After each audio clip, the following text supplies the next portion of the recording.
Listo.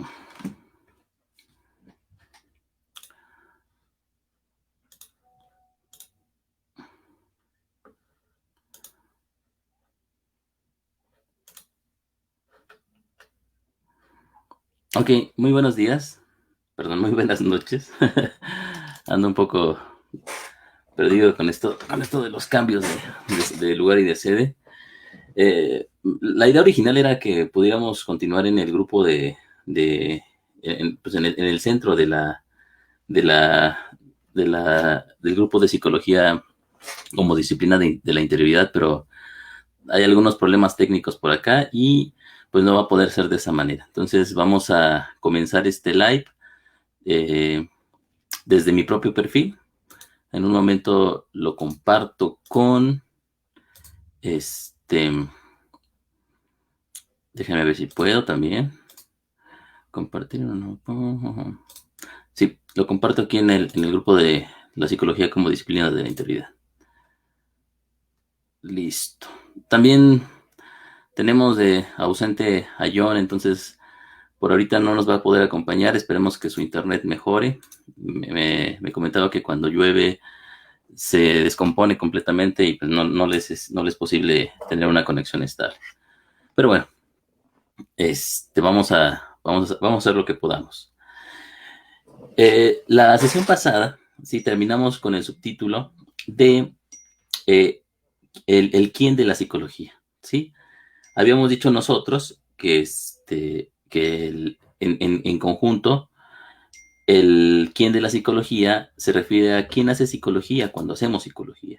Cuando realmente hacemos psicología desde este punto de vista que nosotros vamos reaccionando, vamos rescatando de el, la, el pensamiento de Hillman y después el pensamiento de Wolfgang Gehrig. Bueno, en síntesis, Gehrig llega a la conclusión de que el quien hace la psicología es precisamente el daimon, ¿sí?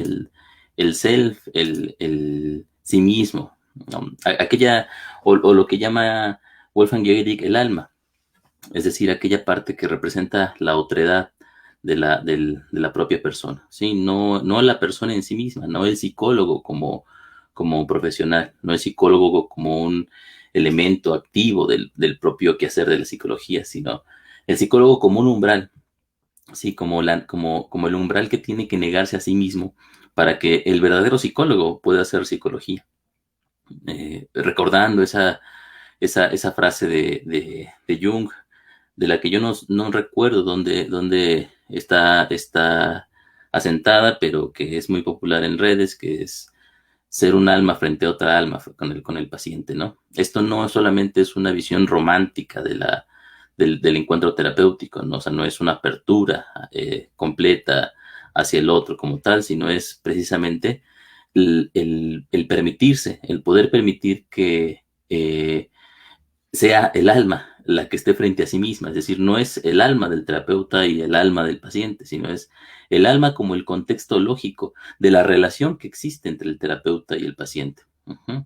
Entonces, en este sentido, de lo que estamos hablando, sí, es de un elemento puramente negativo, sí, puramente negativo en el ámbito, en esta oposición que los filósofos, por ejemplo, nos pueden aclarar acerca de la positividad y la negatividad, ¿sí? Donde la positividad son las cosas que existen, las cosas que podemos palpar y que podemos ver, aquello que está frente a nosotros y que es inmediatamente perceptible. En cambio, lo negativo es aquello que no es perceptible, ¿sí? No me refiero a los fantasmas, no me refiero a lo paranormal, me refiero a las ideas, ¿sí? Las ideas como aquello que se sobrepone, ¿sí? A lo positivo y que determina la estructura de lo mismo positivo, ¿sí? Nuestras relaciones, nuestras ideas, la forma en que nos construimos a nosotros como persona y todo lo que hay a nuestro alrededor está sustentado, está, ¿cómo se llama? Estructurado en base em, en base a ideas, ¿sí? Estas ideas, entonces, pueden parecer que son solamente cosas allá abstractas en el mundo del pensamiento, y sin embargo no es así. Las ideas sustentan, las ideas son lo más importante que hay. De hecho, todos nosotros giramos alrededor de ideas y esas ideas van construyendo nuestras relaciones y nuestra visión de nosotros mismos. Eh, ok, déjenme checar esto. Si lo estoy haciendo bien. Sí, muy bien. Ok, perdón por las situaciones técnicas, pero no lo había hecho desde mi propio perfil. Sí, siempre lo había hecho desde el perfil de la página de Eleusis. Pero vamos a ver si todo bien. Ajá. Por lo pronto no puedo ver comentarios. Ah, sí, ya veo algunos. Ah, muy bien, perfecto. Sí, exactamente, muy bien exactamente como dice Marcos Pérez. Carl Jung dijo, la gente no tiene ideas, las ideas tienen a la gente. Sí, sí, es decir, nuestro mundo, nuestra realidad, lo que Gökerik habla o llama como alma es precisamente el mundo de las ideas alrededor de nosotros. Y ese mundo de las ideas, obviamente, no es un mundo reificado, no es un mundo presente, ¿sí? Sino es el mundo como lo conocemos puesto al revés, ¿sí? Ya lo habíamos visto en la sesión pasada, puesto al revés en el sentido en el sentido de Hegel, en el sentido de que todo aquello que va contra el sentido común y contra la posición causal que nos presenta el mismo sentido común y en el cual basamos muchos de nuestras eh, interpretaciones del mundo en el que nos encontramos, ¿sí? Muchas gracias. Saludos, Marcos Pérez. Ok, entonces, el siguiente subtítulo que nos presenta Wolfgang Jägerich en su libro La vida lógica del alma, acuérdense, lo vamos traduciendo aquí, porque lamentablemente no hay no hay una traducción al español como tal, y no la va a haber seguramente dentro de muchas décadas, ¿sí? No es un libro realmente aclamado o que a la que la gente acuda. Bueno, vamos traduciéndolo y vamos comentando. Dicen, el cómo del discurso psicológico. Habiendo comenzado con la negativa anterior de Einstein a escribir una introducción a la revolución provocada en la física por su teoría de la relatividad, parece que hemos terminado en un lugar muy diferente. Ciertamente, nuestra insistencia en la división entre ego y yo, o daimón, y en la necesidad de una psicología cuya forma lógica se base en la negatividad, está muy alejada de sus preocupaciones específicas. La barrera que Einstein vio tenía que ver con las exigencias intelectuales, con la formación indispensable en el pensamiento abstracto que la mayoría de la gente no adquiere porque no lo necesita.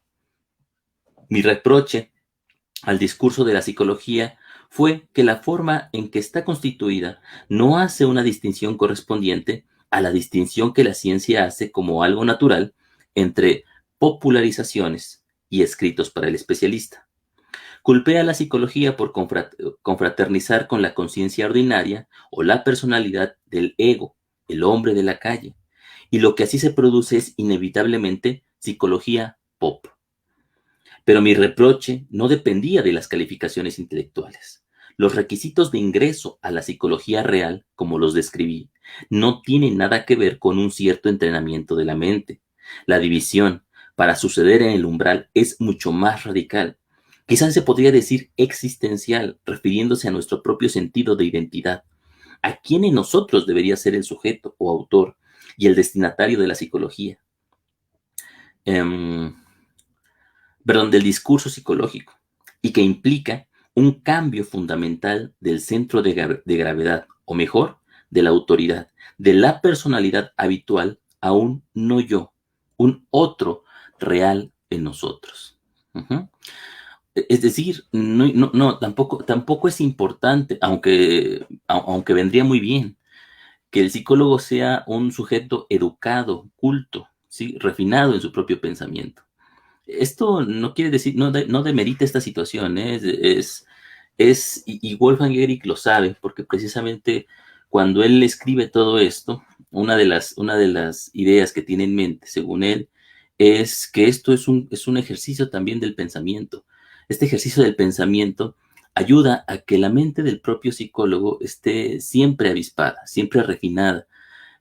Obviamente el psicólogo tiene que ser un hombre muy culto, el hombre tiene que saber mucho, tiene que haber leído muchísimo acerca de su, y estar embebido en la propia realidad del mundo en el que vive.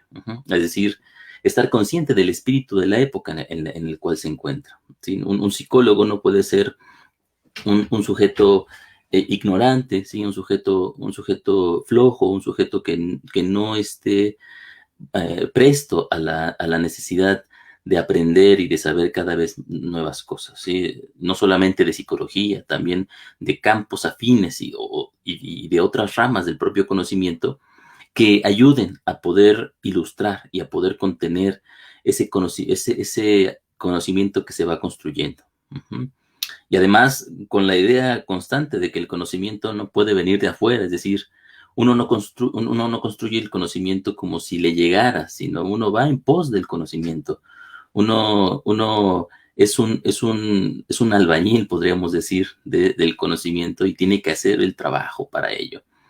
No es algo común tampoco, ¿sí? Y no es una necesidad de todos, es solamente una prerrogativa para algunos en este punto.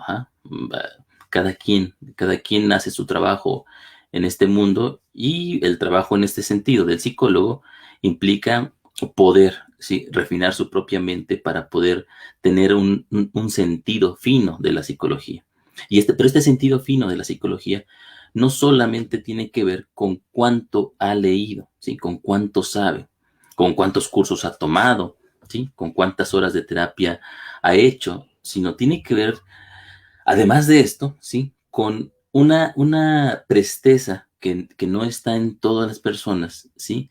A poder deconstruir su propia personalidad, a cortar la rama en la que se está parado en el campo del conocimiento y poder dejar que sea lo otro en uno quien haga psicología. Uh-huh.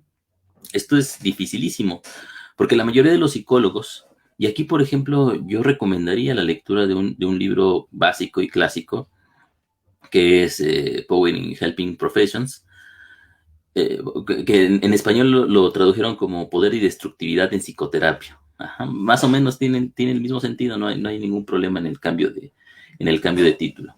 De Adolf Guggenbull Craig. Adolf Guggenbull Craig es un post-jungiano de la escuela arquetipal, ¿sí? Muy cercano a James Hillman y a López Pedraza, que escribe en ese libro precisamente muchas de las posiciones sombrías de las propias profesiones de ayuda, ¿sí? No solamente la psicoterapia o la psicología, también la medicina, el trabajo social y la docencia incluso, ¿sí? En todos ellos siempre hay un elemento sombrío que por lo tanto no es consciente para los sujetos y por esa situación, por no ser consciente, se desata a pesar de ellos. El poder, por ejemplo, en estas situaciones es fácil de expresar. Es fácil de expresar y para ejercer poder necesitamos una víctima sobre la cual ejercer poder. No, los profesionales de la autoayuda tenemos perdón, los profesionales de la salud, sí tenemos ese peligro frente a nosotros. En algún momento, si no somos conscientes de nuestra necesidad de poder, somos capaces de poder arruinar la vida del otro, ¿sí? De poder sobreponer nuestra propia necesidad sobre el paciente en el que nos encontramos y empezar, por ejemplo, a pedirle que haga cosas que nosotros no nos atrevemos a hacer o que son parte de nuestro propio proceso personal o cosas así, ¿sí? Lo convertimos en una herramienta para el crecimiento de nuestro ego y esa situación es muy importante porque implica también aquel que está haciendo psicología en nosotros. En este caso, en la aplicación del poder, podemos decir que el que hace psicología es la visión del ego. La visión del ego que quiere la supervivencia, que quiere la fama, que quiere el crecimiento personal, quiere el beneficio propio. Esa es una visión utilitarista, es una visión propia de la supervivencia, podremos decir. Bueno, esta visión obviamente va a tratar al otro, ¿sí? A la persona, como si fuera una herramienta. Ajá. Por más métodos loables o por más formas de querer ayudar al otro, esta ayuda siempre va a estar, digamos, permeada por la necesidad de sobreponer el poder personal del ego en el otro sujeto.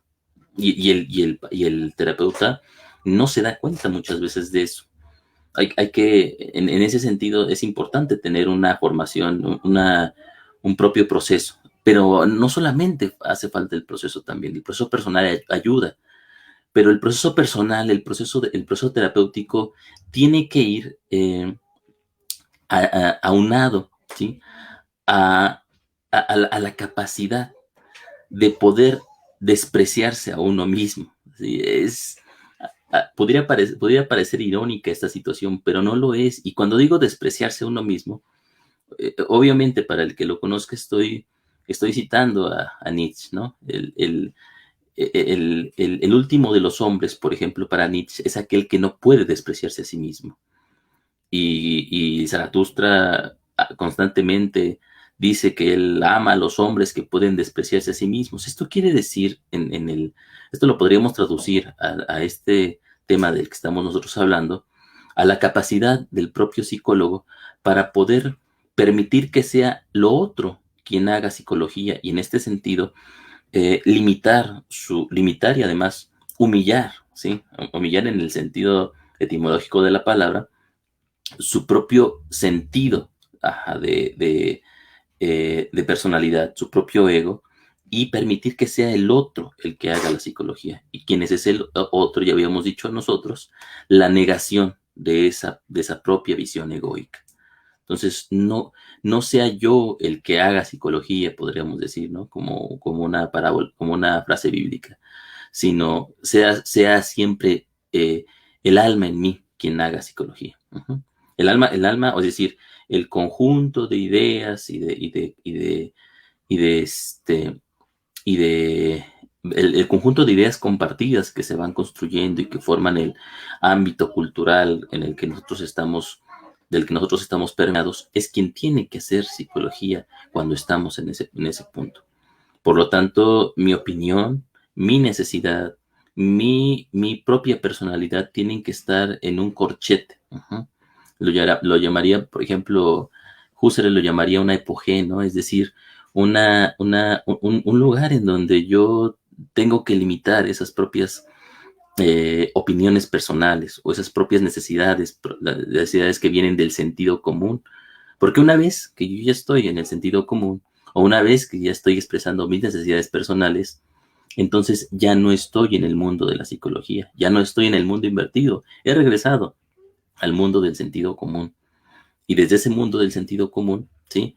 Yo soy el que está haciendo la terapia, pero la terapia tiene que hacerse a sí misma en este punto. Bueno, eso puede parecer realmente difícil y muy complejo, y lo es, pero también es cierto que es posible, y es cierto que es algo que en el trabajo de Wolfgang Jäger y el trabajo de James Hillman, además, ¿sí? Por lo menos en lo que va de reimaginar la psicología, tiene ese sentido el trabajo del psicólogo que James Hillman lo llamaba el ego imaginal, ajá, aquel que cuida, aquel que se queda con los factores del alma y no pretende cambiarlos, sino tratar de entenderlos en su propio proceso, como fenómenos. Ujú. Bueno, entonces, eh, por eso Giegerich dice que el que tiene que hacer psicología es el habitual no yo, ¿sí? La negación del yo, el otro real, ¿sí? Pero el otro con mayúsculas, la otredad como tal, no el otro como si fuera un ente o una cosa en sí, sino el propio proceso de asumir al otro como un sujeto distinto. Ujú. Y a ese otro no es precisamente la persona o el paciente, sino el fenómeno, es decir, el síntoma, ¿sí? La enfermedad, el sufrimiento que está ahí, y no como una cosa, sino como una idea específica que se está construyendo y encarnando en el sujeto, es la manera en que podemos hacer psicología. Y en que podemos hacer psicoterapia, es decir, el cuidado del alma como tal. Bueno, sigue diciendo Gigerich. Hay un segundo aspecto de prohibida la entrada, barrera, perdón, y es la barrera que tiene que ver con demandas intelectuales y cierto entrenamiento de la mente, después de todo. La psicología es esencialmente psicología popular, también por la razón de que hace su trabajo con los medios intelectuales o lógicos de nuestro pensamiento e imaginaciones cotidianas. Confraterniza con la conciencia natural, también en lo que respecta a las categorías y patrones de pensamiento. También, en este ámbito, cree en la continuidad, sin ruptura, sin ofensa narcisista. No se exige que la mente que quiere ingresar a la psicología tenga que romper con la lógica ordinaria, acostumbrada y por lo tanto cómoda y elevarse por encima de ella y adquirir una forma de pensar más compleja, de mayor nivel, más abstracta. La abstracción es una forma de negación. Ahora estamos mucho más cerca de la preocupación original de Einstein. Después de todo, aunque no es necesario decir que el tipo de pensamiento abstracto al que la psicología tiene que entrar no puede ser el pensamiento abstracto de la física, no es matemático ni formalista y las leyes lógicas que lo gobiernan no son las de la lógica formal, son más bien las de una lógica dialéctica mucho más compleja, como la desarrollada por Hegel en su Ciencia de la Lógica, que podría servir de modelo para este tipo de pensamiento abstracto, necesario para hacer justicia a las complejidades de la difícil situación del alma moderna. La psicología necesita, y esto lo pone entre corchetes, el trabajo del concepto. Esta situación es muy interesante. Entonces, ah, lo vamos a ver más adelante, pero tenemos que poner atención a eso. La lógica de la que está hablando Gigerich no es la lógica formal, ¿sí? La lógica matemática, no son las leyes lógicas que nos enseñan, por ejemplo, en el bachillerato. De lo que está hablando es de una lógica distinta, la lógica dialéctica hegeliana.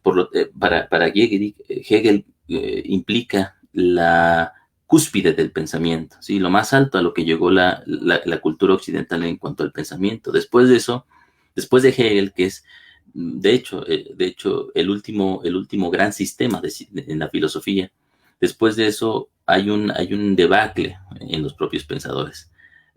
Una opinión también en algunos campos de la filosofía y que, por supuesto, comparte en este sentido Gigerich, ¿no? Entonces ya tenemos allí una posición filosófica por parte de Gigerich. Gigerich piensa y además parte de las propias ideas de Hegel para ir construyendo su psicología. Ahora, no es lo mismo, es decir, no hay que confundir a Hegel con Gigerich. Gigerich retoma también de otros y de otros campos la propia construcción de su teoría. Entonces, cuando vemos nosotros o cuando creemos que podemos sintetizar, podemos emular a Hegel y a Gigerich, ahí hay un problema, ¿sí? No se puede, no es algo que embone a la perfección. Hay un cambio en ese sentido. Entonces, hay que estar atentos en qué momento Gigerich habla desde Hegel y en qué momento habla más allá de Hegel incluso, ¿sí? Es decir, sus ideas, pues obviamente ya no pueden ser las del siglo XVIII, en donde Hegel construyó su obra, sino siglo XIX, sino que tienen que ser ahora, siglo XVIII no recuerdo, bueno, tienen que ser ahora la reconstrucción, ¿sí? En base al pensamiento de Hegel desde el siglo XX, XXI. Bueno, continuamos.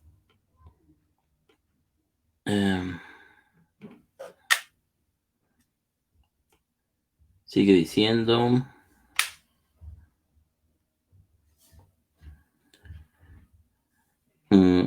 Pero la psicología no se somete a ese trabajo.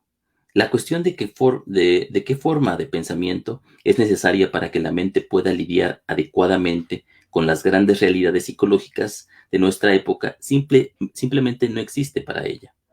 Así como los médicos antes de Semmelweis acudían a sus pacientes sin preocuparse por los gérmenes que traían con ellos o de dónde venían en el área del intelecto, la psicología es completamente inconsciente y despreocupada por el estado lógico de conciencia con el que se acerca al individuo. A lo mejor aquí falta hacer un pequeño paréntesis. Cuando hablamos de Semmelweis estamos hablando de un médico, ¿sí? Otra vez no recuerdo el siglo XVIII, siglo XIX, pero él es aquel médico, ¿sí? Que descubre que en los hospitales hay, digamos, entes patógenos que, siendo invisibles, van, digamos, convirtiéndose en focos de enfermedad, ¿sí? Es decir, en un hospital se empieza a descubrir que ¿cómo lo podríamos decir? Que las parturientas mueren con demasiada frecuencia. Nadie sabe por qué pasa esa situación.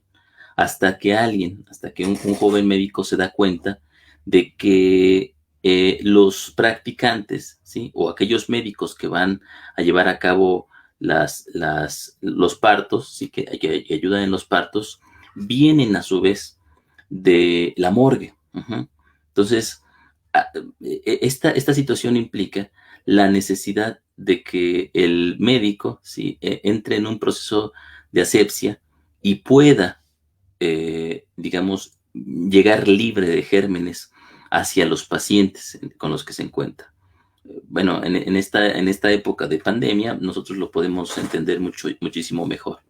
Bueno, esta necesidad que ocurre en la medicina, es decir, esta necesidad aséptica, el que pueda haber una limpieza del médico anterior a su contacto con el paciente, en términos psicológicos, dice Kiegerik, no se hace. Entonces, no, el psicólogo va con sus ideas comunes y corrientes a asumir el rol de terapeuta frente al paciente y no se ocupa de hacer una sepsis de sus propias ideas, es decir, de aquella contaminación que trae del mundo del sentido común. Va a entrar al mundo, quiere entrar al mundo de lo invertido, ¿sí? Al mundo de la psicología, pero quiere entrar y valga la redundancia, con el ejemplo que hemos venido manejando, quiere entrar con la ropa de calle, ¿sí? Y esta ropa de calle viene contaminada de la propia visión egoica de las cosas. Entonces, ya lo habíamos dicho, este psicólogo, por más que entre, ¿sí? Por más que hable acerca de luminosidad, acerca de crecimiento, acerca de alcanzar la individuación, ¿sí? De ser nosotros mismos y todas esas situaciones, lo que está haciendo es simplemente adornar con palabras pomposas la propia estructura y la propia visión del ego. Entonces no hay nada más que una inflación egoica como tal. Y el sujeto sale de la terapia inflado también, sale contento porque ha entrado en contacto con los grandes, ¿cómo se llama? Con las grandes palabras y con las grandes ideas que vuelven un poco más digna su propia enfermedad. La mayoría, y esto pasa con los pacientes, a mí me lo han contado algunos pacientes, cuando están en terapia, presumen el hecho de ir a terapia, lo cuentan con los amigos, ¿sí? Es una situación más para poder conversar con las personas, e incluso muchos buscan el proceso terapéutico precisamente para poner una estrella más dentro de su propio campo de experiencias. Yo estoy en terapia, ¿no? Yo soy de aquellos que van a terapia. Sobre todo porque la mayoría de los terapeutas, y digo, la mayoría de los terapeutas profesionales, dan una terapia que es realmente, un lujo para la mayoría de la población.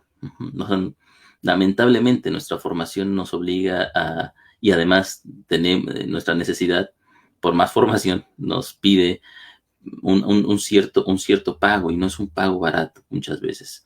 Es decir, si somos sinceros nosotros con el campo de la psicoterapia, el foco de la psicoterapia como tal está en los estratos medios y altos de la propia sociedad. Hay un descuido de la parte más vulnerable económicamente.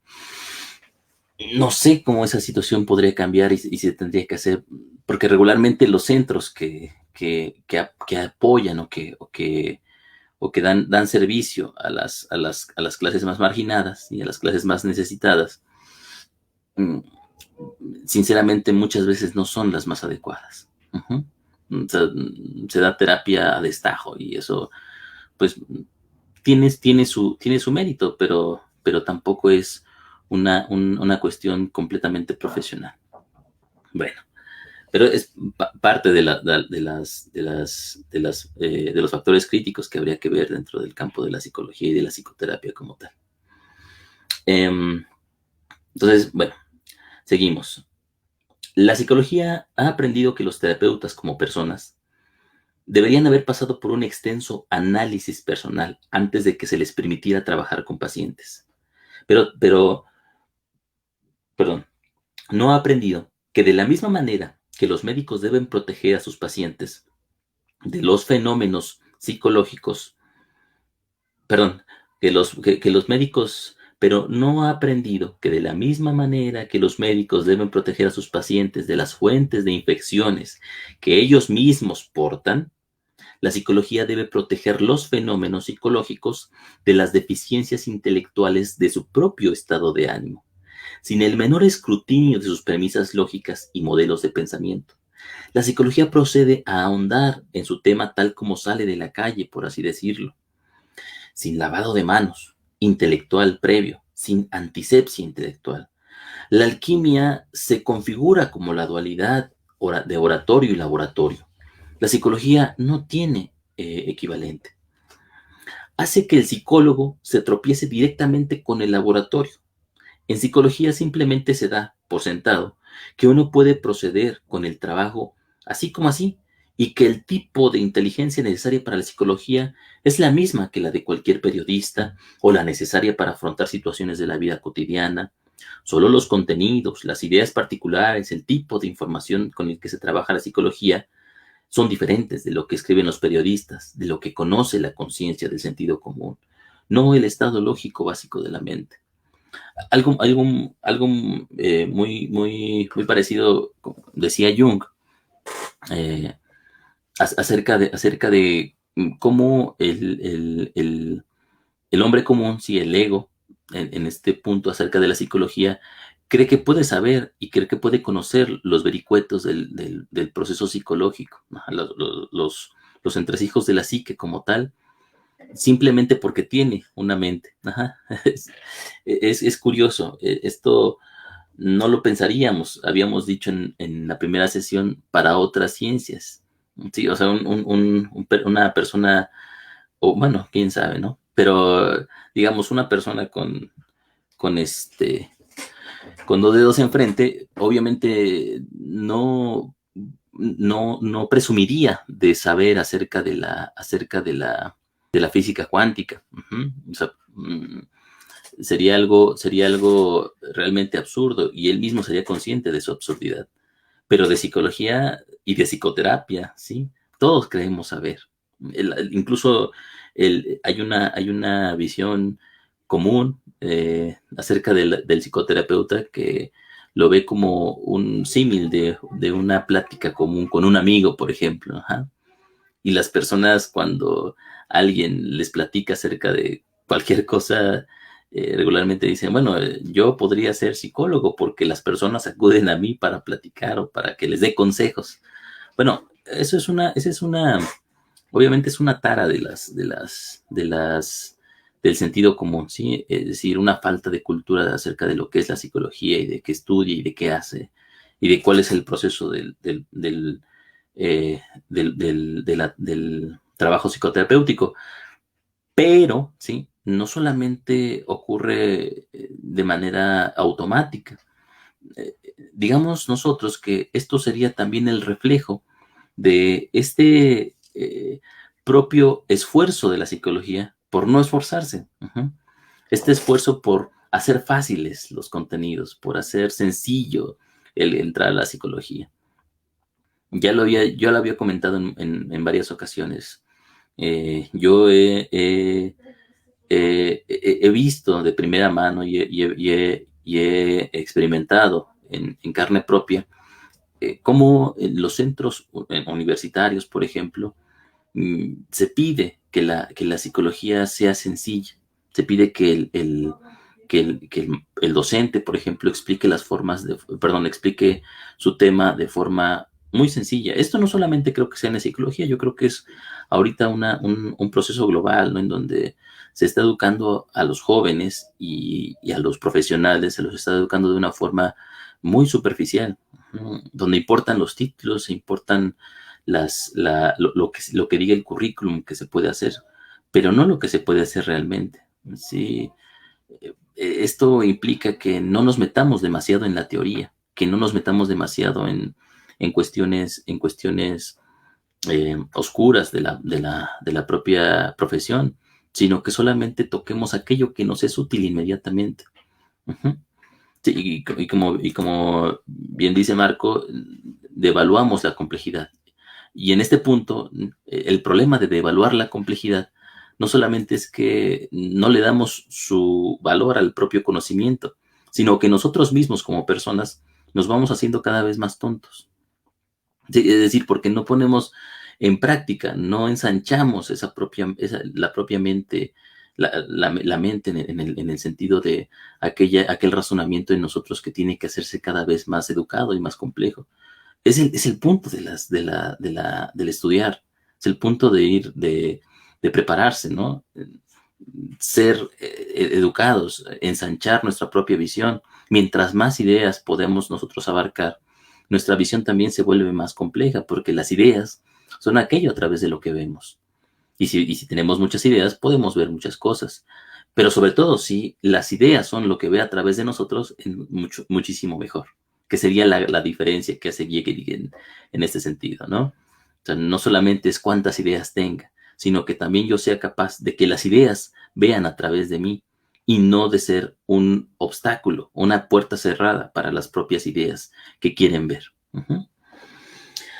Entonces, bueno, obviamente, entonces estamos en dos niveles, ¿no? El nivel de sentido común cree que la psicología es algo sencillo y que puede llevarse a cabo por cualquiera, pero también en la psicología y en las formaciones psicológicas, esto yo también lo he visto, se pide que la teorización sea muy poca. Uh-huh. O sea, aboquémonos a la práctica, aboquémonos a lo que es útil para el sujeto, a lo que va a conocer.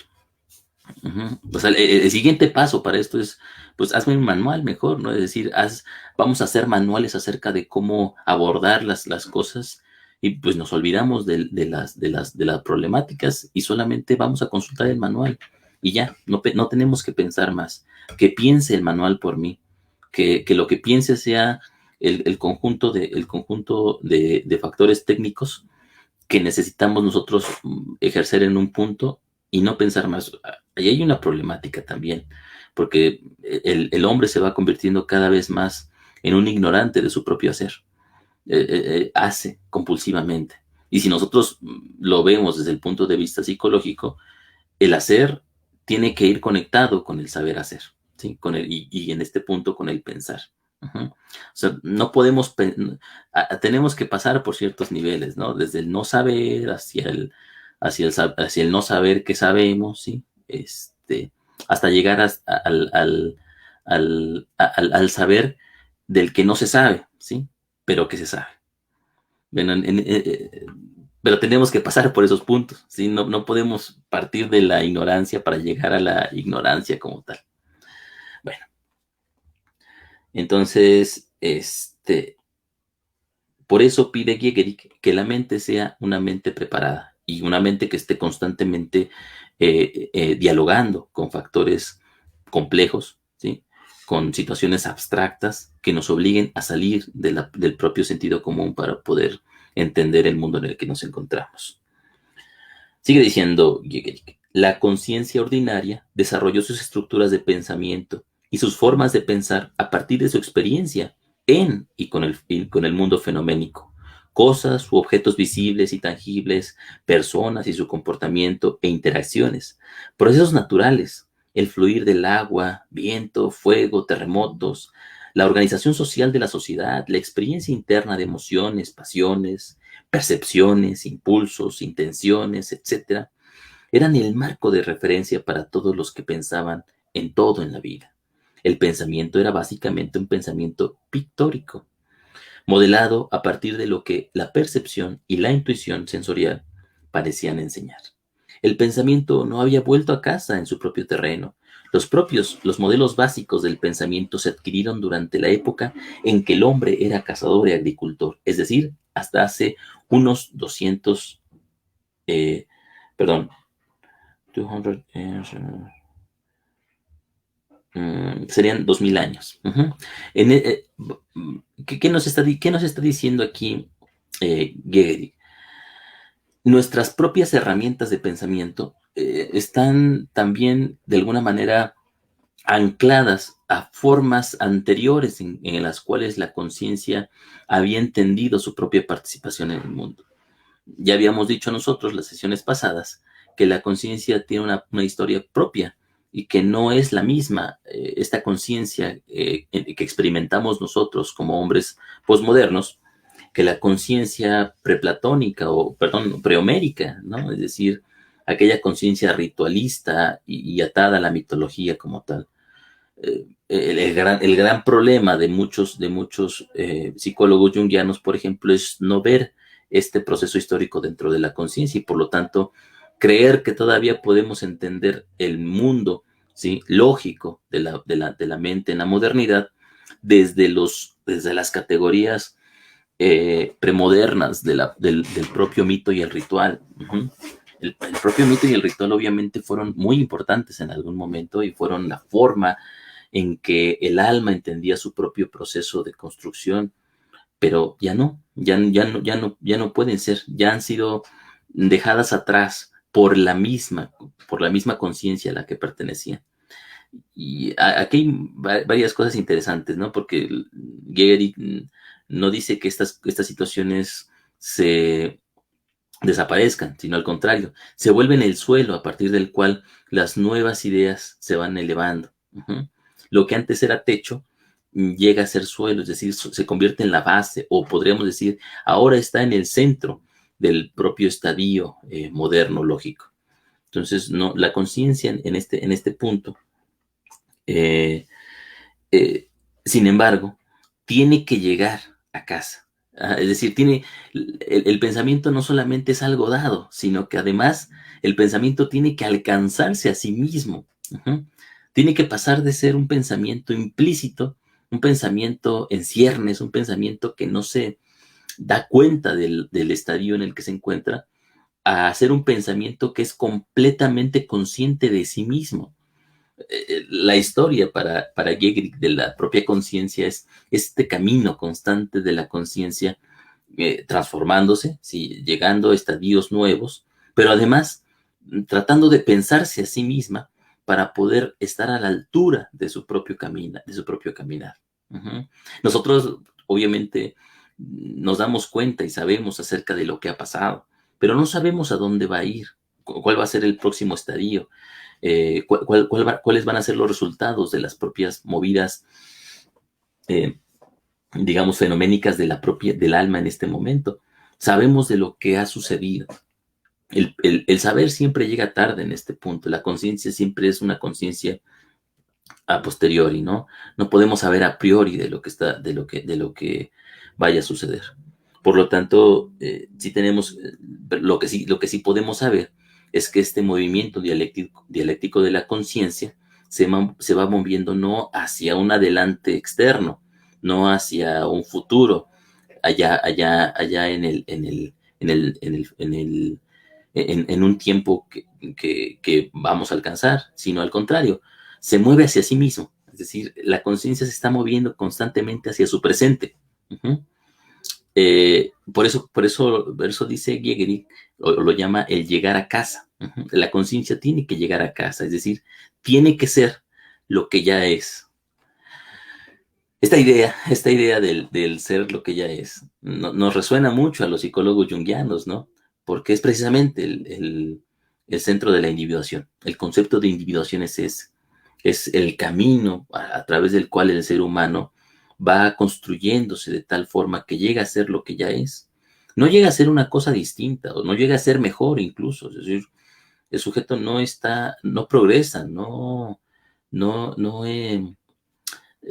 se convierte en un otro, ¿sí? En la mejor versión de sí mismo. Tampoco es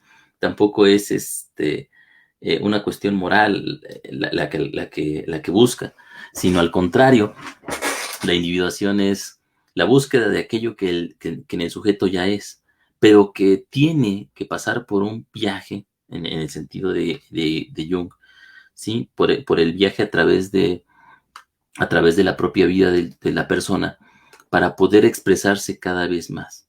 Entonces, esto, al final, si nosotros analizamos bien este punto, y muchos junguianos se quedan con la idea de que la individuación implica el crecimiento del individuo o la evolución del individuo.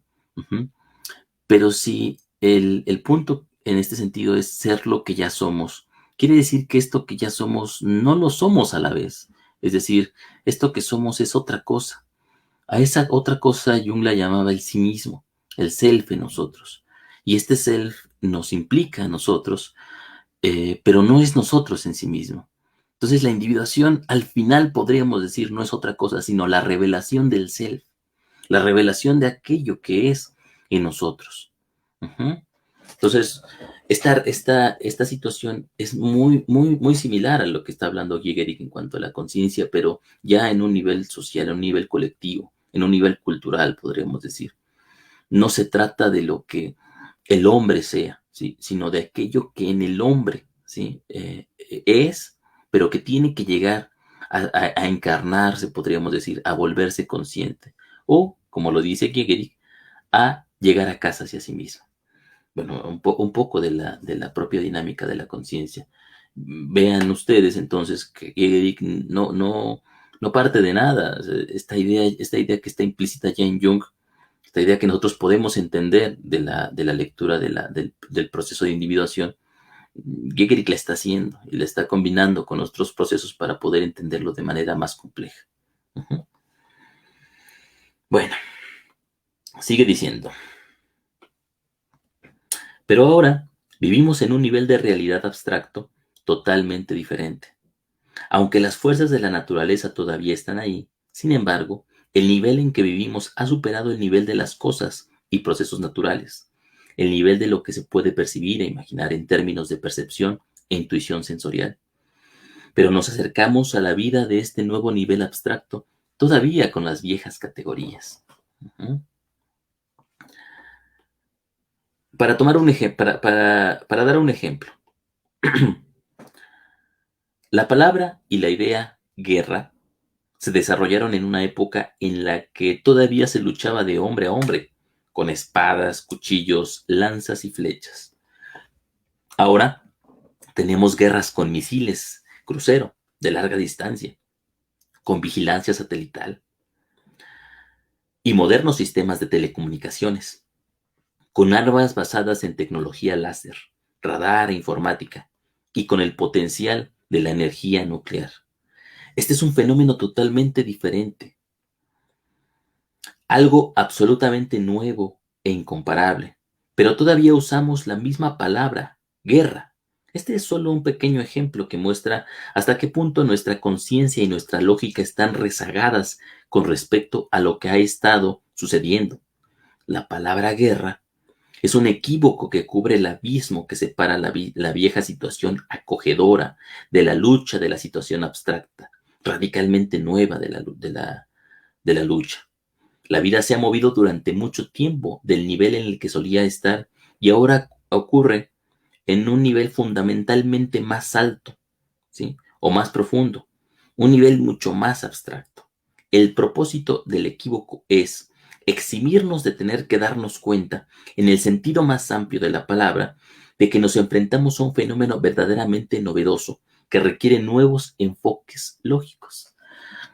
Y es otra de las críticas que hace Gehrig a la propia psicología junguiana, que quiere entender muchas veces a la realidad en la que nos encontramos con el marco de los mitos, y con el marco de la mitología, con el marco de la alquimia, con el marco de las posiciones que eran importantes para ella misma en un momento determinado de su historia, pero que ya no pueden abarcar lo que en este momento estamos viendo.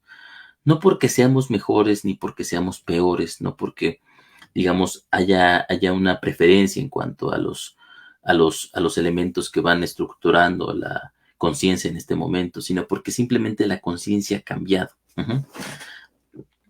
Muy sencillo, si nosotros queremos entender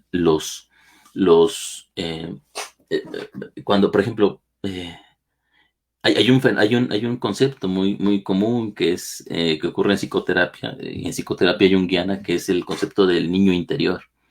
Ujú. Entonces, queremos entender, por ejemplo, muchos procesos de la adultez desde el punto de las categorías de la niñez, como si el niño interior, por ejemplo, fuera alguien, y ya tenemos una idea ahí muy interesante de lo que es la niñez, ¿no?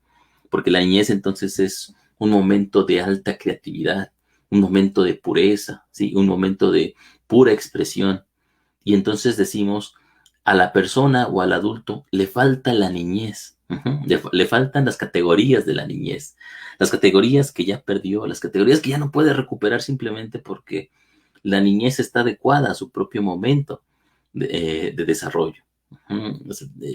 El niño, y esto obviamente si no somos psicoanalistas, pues nos convence, ¿no? Pero una vez que nosotros leemos un poquito a Freud, ya vamos teniendo en cuenta de que realmente el niño no es tan puro ni tan sencillo de entender, ¿no? O sea, su creatividad no es tan, eh, no es una creatividad únicamente buena y bonita, ¿no? Por ejemplo, Freud define al niño como el perverso polimorfo, ¿no? En este sentido, perverso se refiere al campo de la derivación de la libido, ¿sí?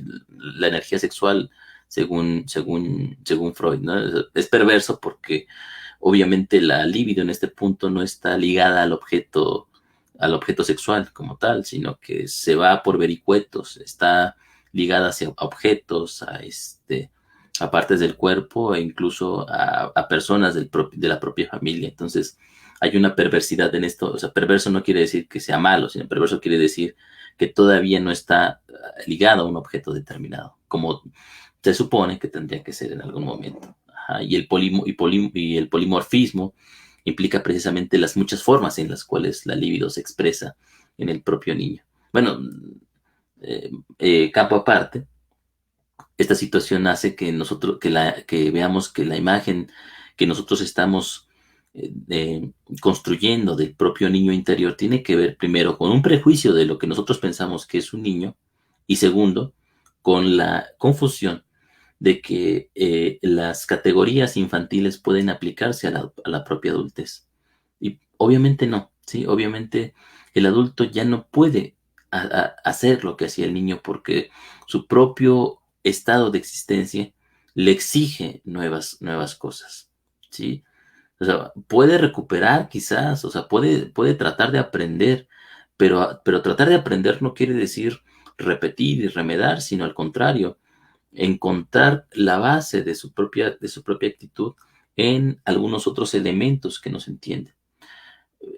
Esto lo llamaba Jung la técnica de amplificación, ¿sí? La técnica de amplificación originalmente para Jung es una técnica que se usa en la filología. Cuando no entendemos, por ejemplo, un texto, cuando no entendemos un conjunto de, este, de aplicaciones de ciertos símbolos y todo eso, y queremos entenderlos mejor, lo que hacemos es buscar elementos similares en otros textos o buscar elementos similares, como hacía Jung, en otros fenómenos culturales que expresaran mucho mejor cómo ese propio elemento desconocido para nosotros se puede utilizar. Entonces hacíamos una similitud entre cómo se utilizan, por ejemplo, o sea, no sabemos para Jung, ¿no? No sabemos por qué la luna, ¿sí? O por qué la naturaleza, por ejemplo, aparece representada en nuestros sueños de tal manera. ¿Sí? El paciente cuenta un sueño y nos presenta la imagen de la naturaleza. No sabemos qué sucede ahí, no entendemos de primera mano, pero entonces podemos acudir a otros momentos, ¿sí? A factores culturales, a textos, a historias que utilicen, por ejemplo, esta misma imagen de la naturaleza abierta. Y podemos, por ejemplo, pensar en el Fausto, podemos pensar en ¿cómo se llama? En el mito de Acción y Artemisa, bla, bla, bla, o sea, cualquier cosa de estas situaciones. Y a través del análisis de lo que en ellos implica la naturaleza, podemos empezar o tratar de entender o dar o buscar pistas en el propio sueño de lo que el concepto de naturaleza implica en el sueño, de la imagen de naturaleza implica en el sueño. Bueno, esto es la técnica de amplificación junguiana. El,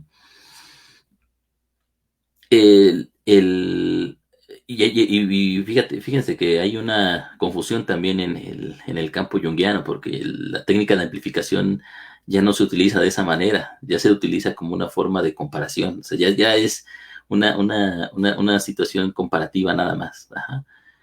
Como yo estoy viviendo un proceso de enamoramiento, entonces Afrodita ha llegado a mí y con su hijo Cupido me ha puesto una situación. Entonces yo ya no soy solamente yo, sino soy la personificación soy la posesión del amor y bla, bla, bla, ¿no? Entonces ya no se utiliza realmente en los círculos junguianos, o en muchos círculos junguianos, ya no se utiliza la técnica de amplificación tal como la ideó Jung, sino se le utiliza de una forma inflacionista de la propia realidad. Uh-huh. O sea, porque no es lo mismo que yo diga, me gustó a alguien, ¿no? A que diga, estoy atravesado por la flecha de Cupido y el dios ahora habla a través de mí. Uh-huh. No es lo mismo, o sea, bueno, es lo mismo, pero suena mejor, ¿no? Si los otros decimos que el dios atravesó mi corazón con una flecha. Pero pues, realmente es una tontería porque no hay necesidad de, ¿sí? Aplicando la navaja de Occam. Entonces, mientras menos elementos nosotros con el que podamos abordar los fenómenos, de mejor manera los podemos entender. Mientras más cosas le achacamos, lo vamos haciendo complejo, es decir, lo vamos haciendo complejo sin necesidad, o sea, con una complejidad externa, no con y eso limita la propia complejidad interna del fenómeno. Entonces, bueno, cuidado con esa forma de amplificar. Sigue diciendo Jäger. No puede ser el lugar aquí para dar una visión general de todos los cambios fundamentales que indican sintomáticamente que el nivel de vida anterior se ha vuelto obsoleto y que el lugar de lo que realmente sucede, de dónde está la acción hoy, está en un nuevo nivel. Pero algunos ejemplos adicionales pueden indicar que la vida ha sido catapultada a una meseta diferente. En física, nos hemos movido del nivel macro al nivel micro. Moléculas, átomos, partículas subatómicas, en biología, la biología molecular y al nivel de la información genética. Y esto es cierto, ¿no? Es decir, a partir del siglo XX, a partir del inicio, finales del siglo XIX y del siglo XX, por ejemplo, eh, a finales del siglo XIX, un físico llamado Laplace decía que ya solamente quedaban o tres misterios de la propia física para que pudiéramos conocer toda la estructura del cosmos. Ajá. O sea, el mundo, la realidad ya no era un misterio, ya sabíamos todo lo que teníamos que saber. Bueno, desde este punto de vista, diríamos que hasta cierto punto, y en el nivel de su propia época, Laplace estaba hablando desde el sentido común de lo que se presentaba. No es hasta que un conjunto de elementos, por ejemplo, la dualidad partícula-onda, el fenómeno del cuerpo negro, todas esas situaciones que van construyendo la física teórica de principios del siglo XX, echan abajo todos los elementos que ya en la física newtoniana había construido, ¿sí? O sea, no lo echan abajo como algo inútil. De hecho, la física newtoniana se usa todavía muchísimo y es una base esencial para la técnica común y corriente. Pero ya entendemos también que además de esos elementos hay un campo de conocimiento más profundo que nos habla de cosas que para el sentido común son inabarcables, ¿eh? Es decir, si no tenemos un entrenamiento abstracto suficiente, nos parecen cosas de locos. Ajá, es decir, como bien dice Jäger en este punto, cuando hablamos de microcosmos, ¿sí? Ya no hablamos de una similitud entre nuestro mundo y el mundo cuántico, por ejemplo. O sea, en el universo cuántico, en la dimensión cuántica de nuestra propia realidad, las partículas pueden ser partículas o pueden ser ondas al mismo tiempo, ¿sí? Lo cual, obviamente, es decir, equivale, por ejemplo, a decir que yo puedo en este momento empezar a caminar, ¿sí? Y en lugar de abrir la puerta, la atravieso, paso a través de las propias moléculas de la puerta y me reifico otra vez adelante de la puerta. Eso sería una locura en nuestro mundo del sentido común, pero en el mundo de la física cuántica sucede constantemente, ¿sí? Las partículas, por ejemplo, no están ahí. Los electrones alrededor de un núcleo no existen como tal, sino son solamente una nube de posibilidades que ciertas ecuaciones nos dicen dónde podrían estar, ¿sí? Pero no están ahí o están hasta el momento en que, por ejemplo, un observador las ve. Ajá, otro fenómeno, por ejemplo, el de eh, hay un fenómeno muy interesante en donde una partícula, por ejemplo, por alguna razón se separa, ¿sí? Y en ese punto, la otra partícula que nace de esta misma, ¿sí? Puede estar a años luz de distancia. Y en el momento en que algo o algo le sucede a una de ellas, la otra reacciona de manera inmediata. Ujú. Eso se le llama en la física cuántica el fenómeno de no localidad. Ujú.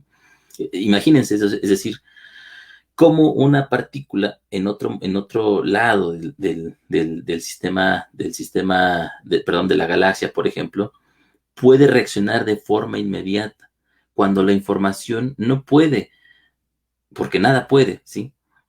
Viajar más rápido que la luz. Bueno, muchas de esas cosas que son enigmas, ¿sí? Y que nos vuelan la cabeza, no pueden ser explicadas desde el sentido común y no están al nivel de nuestra propia visión de las cosas tal como son. Es decir, para llegar a ellas, y además no pudimos llegar a ellas hasta cierto momento de la historia. Ujú. Antes de eso no podríamos haberlas imaginado como tal. Allí estaban como intuiciones, allí estaban como algo que se iba a desarrollar en algún momento, pero tiene que llegar a este siglo XX con una visión muy específica de la realidad para que podamos entonces nosotros empezar a ver este mundo y a que un conjunto de personas empiecen a entender de repente, ¿sí? Este mundo más allá de nuestros propios sentidos. Por ejemplo, hay un artículo, hay un ensayo de Martin Heidegger que se llama La pregunta de la técnica, me parece, donde él va pensando precisamente el concepto de la técnica y una de las cosas que piensa ahí es esta visión que tenemos nosotros de que a partir de la ciencia, ¿sí? La técnica surge como una aplicación de la propia ciencia.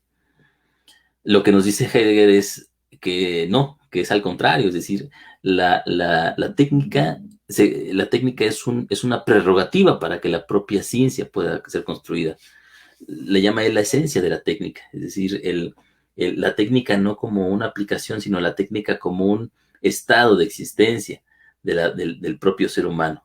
Primero es la técnica como el estado de existencia y después surge, gracias a que hay eso, la ciencia.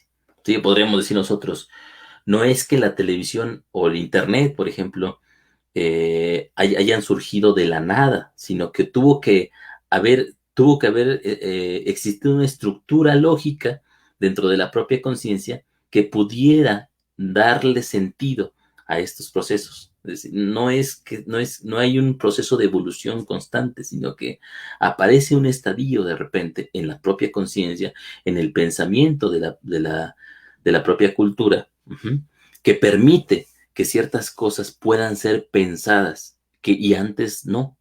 Antes no podían ser pensadas porque la conciencia estaba en otros momentos, en otros procesos, estaba ocupada de otras formas de su propia expresión. Ahora, digamos, en que hemos pasado a un estadio lógico, un estadio más abstracto, también los fenómenos que podemos entender se van haciendo más abstractos. O sea, esta concepción que tenemos de microbios, esta concepción que tenemos de gérmenes, de ADN, de virus, todo eso, no es posible. O sea, no nace del elemento técnico, es decir, del microscopio, sino que el microscopio nace precisamente de la percepción anterior de estos elementos. La idea, otra vez, precede a la positividad. Ok, seguimos. Ya no se puede, el nivel de la realidad natural ha sido reemplazado. Ya no se puede afirmar que el mundo sea realmente como lo describe la física. Del mismo modo, el nivel, perdón, del mismo modo, el nivel de información alcanzado en biología es un nivel abstracto de relaciones e instrucciones lógicas y no un nivel natural o de relaciones de objeto.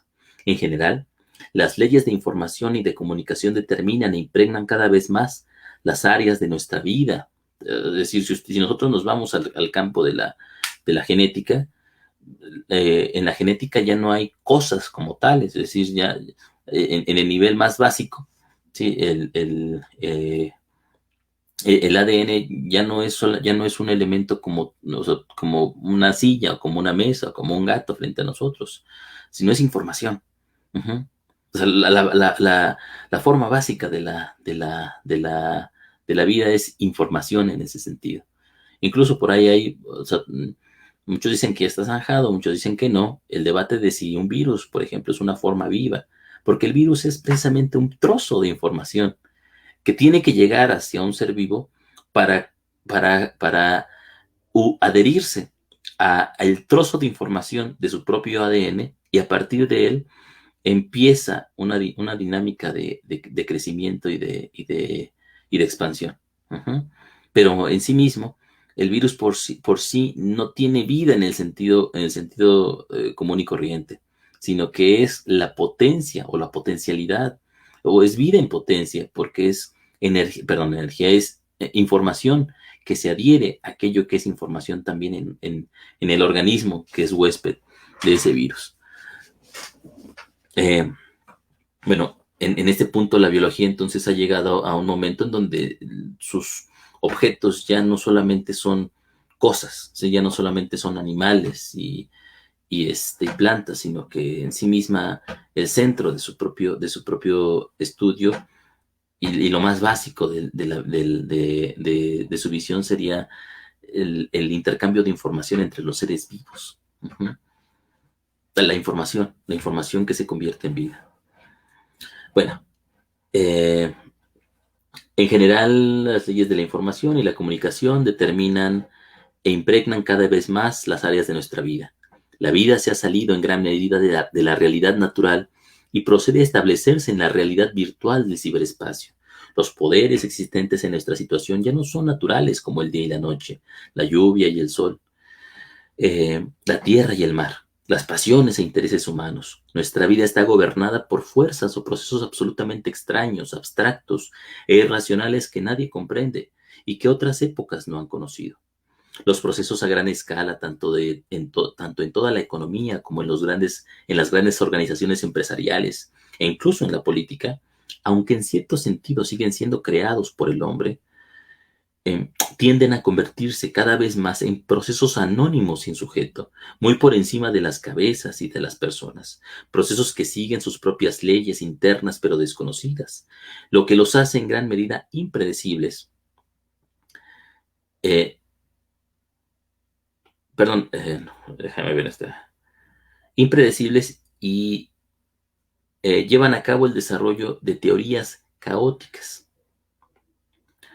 Los nuevos desarrollos en los mercados de valores y monetarios son especialmente extraños e irracionales.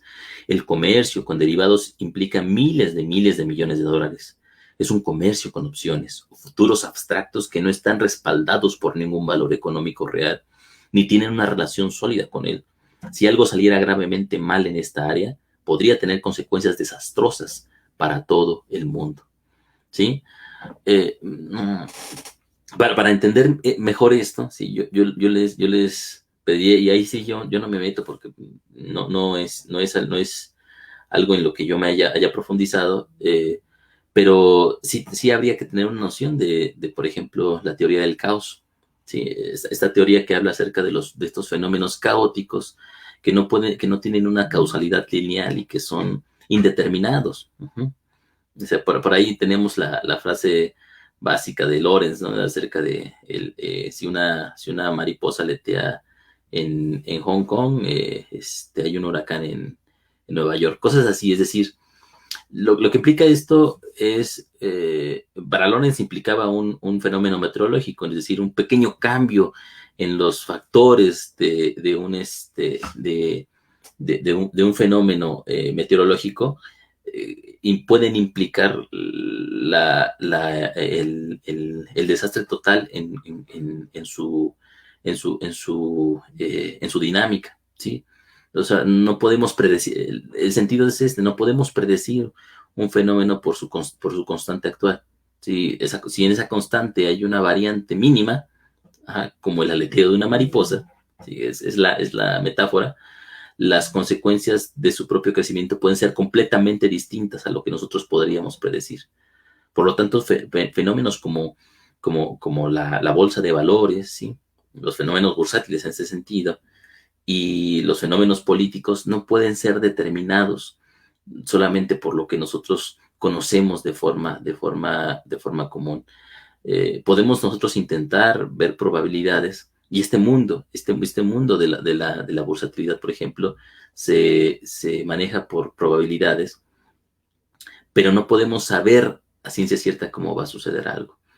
Lo podemos predecir, pero esa predicción realmente siempre va a caer en un lugar muy lejos de cómo se desarrolla el propio fenómeno. Bueno, este mundo es el mundo en el que nosotros vivimos ya. ¿Sí? Ya no vivimos en ese mundo simple de las imágenes pictóricas, en ese mundo del cosmos cerrado sobre sí mismo, sino vivimos en un mundo no solamente abierto y abstracto, sino en un mundo cuya complejidad lógica se ha ido haciendo cada vez más profundo. Entonces, bueno, ahí tenemos, ahí ya eh, les di tres elementos que podríamos explorar más, ¿sí? Bueno, tienen que explorar ustedes porque es todo un tema, pero la física cuántica, uh-huh, el, la teoría genética y, y la teoría del caos, por ejemplo, son tres focos de estudio que nos enseñan que nuestro mundo, que la realidad en la que nos encontramos es muchísimo más compleja de lo que nosotros nos habíamos imaginado. Y tiene que ver con factores ya muy abstractos para su entendimiento como tal, ¿sí? Y para su más o menos entendimiento, porque tampoco hemos llegado a cosas muy claras dentro de esos mismos campos. Uh-huh. Este es el mundo, este es el mundo de la conciencia actual.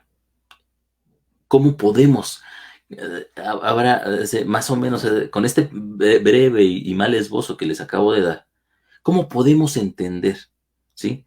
Que estas situaciones tan complejas desde la sencillez de la propia mitología? Uh-huh. O sea, de un mito, cómo podemos este, eh, em, comprimir, por ejemplo, la complejidad de los mercados internacionales, ¿sí? A la figura de Hermes, por ejemplo. No se pueden entender de esa forma, ¿sí? Porque la categoría que era importante como Hermes en un mundo prehomérico, ya no alcanza para poder entender estos procesos complejos que vivimos en este momento. Ya no podemos entenderlos como algo puramente imaginal y pictórico. Tenemos que acudir al propio pensamiento para ello. Tenemos que acudir a las ecuaciones, al pensamiento matemático, por ejemplo, que no puede ser puesto en imágenes. Tiene que ser, digamos, visto como una pura abstracción, y quien lo maneja tiene que ser una mente abstracta en ese sentido, que esté acostumbrado a la complejidad del propio pensamiento. Ujú. Entonces, es interesante porque podríamos decir entonces que muchos de los esfuerzos por ralentizar o por volver accesibles estos fenómenos a la persona, ¿sí? Implican también la negación que hacemos las personas de que esto haya pasado, ¿sí? O sea, preferimos vivir en épocas más sencillas. El pasado siempre fue mejor, porque precisamente esto ya es muy diferente. Veámoslo desde otro punto de vista, ¿no? Desde la vida humana. Queremos nosotros, obviamente cuando somos adultos, cuando entramos a la complejidad de la adultez, añoramos las bondades de la infancia o de la adolescencia, ¿no? Aquellas, por lo menos en casos afortunados, donde no teníamos que esforzarnos tanto, donde no teníamos que estar constantemente trabajando, haciendo cosas así, ¿no? Entonces, incluso muchas personas, muchos adultos no son funcionales precisamente por esa necesidad y por ese tratar de evitar que el cambio ocurra cuando ya ha ocurrido. Ujú. Es decir, que este cambio en la persona que ya ha ocurrido no ocurra. El eterno adolescente, ¿sí? El eterno infante que quiere todo el tiempo vivir de una manera infantil en su propia vida, sin comprometerse, sin vivir complejidades, pues muchas veces tiene como correlato el miedo, por ejemplo, o la negación a vivir precisamente en lo que ya está. ¿Sí? Y si seguimos este lenguaje de Giegerich, podríamos decir, obviamente esto no es psicológico, esto ya es algo muy, muy personal, muy del sentido común, pero nos ayuda como imagen a poder tratar de entender esto. Entonces, obviamente, el adulto que está instalado en esta posición anterior a su propio presente, lo que tendría que hacer, ¿sí? O lo que podría hacer es darse cuenta primero de que ya es un adulto y segundo, hacer lo posible para empezar a comportarse como un adulto, ¿sí? Para que en él el concepto de la adultez llegue a casa hacia sí mismo. Ujú. Porque entonces eso quiere decir que su vivir como puer eternus implica que el concepto se mantiene atado, se mantiene en un momento atrás de su propio crecimiento, de su propio estadio. Y cuando el sujeto puede darse cuenta, no solamente con el intelecto, sino con sus propias acciones, a la vez que las acciones no es otra cosa, sino intelecto reificado, entonces en ese momento el concepto de adultez llega a casa hacia sí mismo. Mientras tanto, el concepto de adultez está implícito, pero no es consciente. Ujú. Está ahí. El sujeto es un adulto, pero funcionalmente no es un adulto. Ujú. Entonces, para hacerlo, el concepto de adultez tiene que ser consciente de sí mismo. No sé si yo creo que espero que ese ejemplo que a mí me parece de lo más sencillo puede ayudar a entender esto de lo que está hablando Giger, ya en el nivel de la conciencia como tal, ¿sí? Bueno, todavía nos queda un poco de tiempo. Continuamos. am, la forma convencional de ver las cosas en términos de deseos humanos, esfuerzos o crímenes por un lado, y de fuerzas naturales por el otro, simplemente ya no se aplica en este nuevo nivel de vida. Nuestros grandes problemas son de un orden de abstracción fundamentalmente diferentes.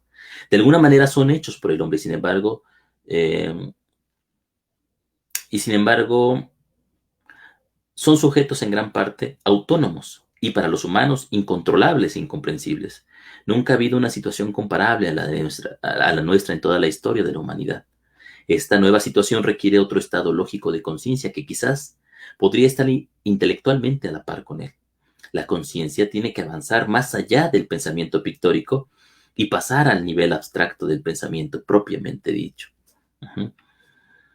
Y no es cierto entonces que los procesos, es decir, los procesos económicos son aquello que no podemos nosotros, por más que queramos elegir, estamos inmersos en, ¿no? Nos determinan.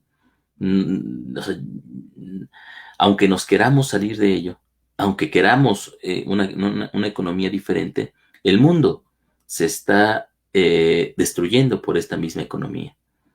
Y aunque yo vaya, como decía Enrique Eskenazi, ¿no? Aunque yo vaya a plantar mis tomatitos a lo más profundo del campo, ¿sí? Cuando el mundo se destruya, me llevará entre los pies esa misma destrucción. No importará lo que yo esté haciendo, ¿sí? Porque no importo yo como individuo, importa precisamente el curso de la historia. Bueno, sigue diciendo Gierig. En la sección anterior, señalé que, en el nivel de las imágenes e ideas positivas, la psicología no puede esperar hacer justicia donde se encuentren los problemas del alma hoy. La psicología tiene que ir más allá de las imágenes y las ideas al nivel de la forma lógica. La forma de cualquier contenido que trate tiene que dejarse llevar por la lógica o el pensamiento. Ajá. Otra prerrogativa de Gehrig. Entonces, el psicólogo tiene que abordar todo fenómeno psicológico, ya no desde el punto de vista de lo pictórico y de las imágenes. Claro, puede echar mano de lo mismo. O sea, podemos utilizar los mitos y podemos utilizar las imágenes para tratar de entender lo que está pasando en el fenómeno. Pero siempre y cuando no nos quedemos en la imagen, no creamos que la imagen abarca la complejidad del fenómeno, sino tenemos que ir más allá. Ujú. En este libro, por ejemplo, Gehrig lo va a hacer con el mito de Acción y Artemisa. Nos va a contar el mito de Acción y Artemisa, pero nos va a hablar acerca de cómo este mito tiene como estructura, ¿sí? Noética, como concepto central, la verdad, y cómo en cada uno de los elementos pictóricos va desplegando un elemento de la propia verdad, que al final tiene que ser entendido como una globalidad, sino como un conjunto narrativo, sino como un elemento que ocurre todo desde el principio. Simplemente, a través de la narración, el concepto va llegando hacia sí mismo. Y esto es interesante otra vez, porque esto lo vamos a repetir mucho.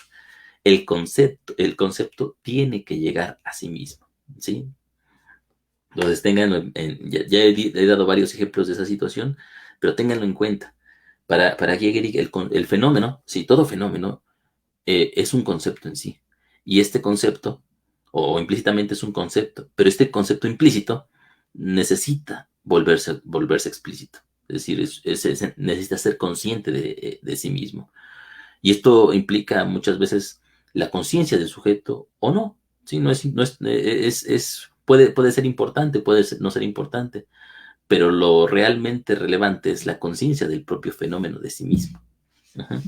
Como terapeutas tendríamos nosotros que procurar que el fenómeno en nosotros llegue a su propia conciencia, que la depresión llegue a su propia conciencia, que la enfermedad llegue a su propia conciencia, que el malestar, que la tristeza, que la crisis existencial sea consciente de la idea en la cual, perdón, que es implícito en el mismo como, digamos, como práctica compulsiva. Ujú. La enfermedad en ese sentido es una compulsividad de la propia idea.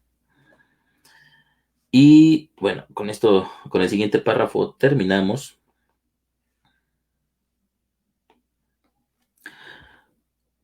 ¿O puede uno realmente imaginar que nosotros, que la psicología, podría permitirse seguir operando con los viejos instrumentos lógicos y modelos de pensamiento apropiados para describir un mundo de objetos naturales y las experiencias e interacciones de las personas mientras se ha quitado el piso?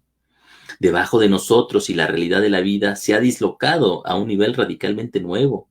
¿Se puede realmente imaginar que la psicología podría salirse con la suya, empleando básicamente la misma forma lógica ingenua de pensamiento con la que la gente de la antigüedad y la Edad Media respondió a sus problemas? Y con descripciones y teorías que pueden presentarse y se presentan en tan fácilmente accesible forma cotidiana que cualquier lector de periódicos también podría entenderlo sin esfuerzo a primera vista. Nuestros problemas deben ser su naturaleza particular, a la de la mente de forma radical, y con tremendo esfuerzo alejándose del viejo pensamiento, del viejo estilo de pensamiento. ¿Es factible que la psicología pueda ignorar la tremenda complicación lógica, la diferenciación, la sofisticación por la que ha pasado la mente occidental y simplemente permanecer intelectualmente por debajo del nivel que se ha alcanzado en el desarrollo intelectual del alma occidental y realmente salirse con la suya? Ninguna posibilidad.